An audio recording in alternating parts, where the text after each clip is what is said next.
Fortuna Düsseldorf season opener turned into a nightmare at Bielefeld's Ulm, where a heavy 5-1 defeat was compounded by controversial refereeing decisions that left players, staff, and fans fuming. Central to the frustration was the dismissal of Tim Oberdorf, whose second yellow card for a soft tug on Joel Grodowski tipped the match firmly in Arminia's favor.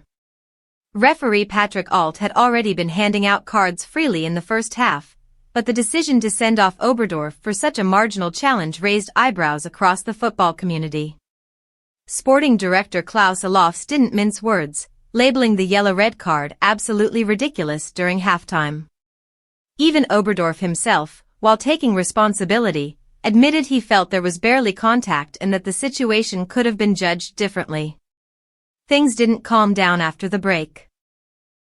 A controversial handball decision against Sotiris Alexandropoulos, who clearly deflected the ball off his thigh before it grazed his arm, led to a penalty that only fueled Fortuna's growing sense of injustice.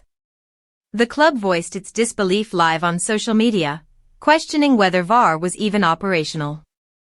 Goalkeeper Florian Kastenmeier attempted to hold back, wary of saying too much publicly, but couldn't help expressing disbelief at the foul leading to Oberdorf's sending off.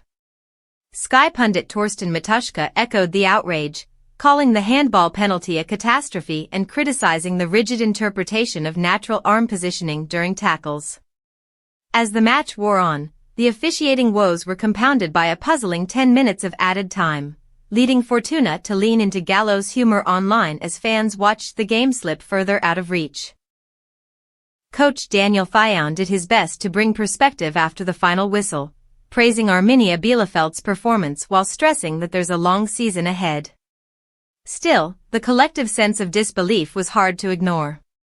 Despite trying to take the high road, Allofs couldn't help but call the refereeing performance a catastrophe in a post-match interview.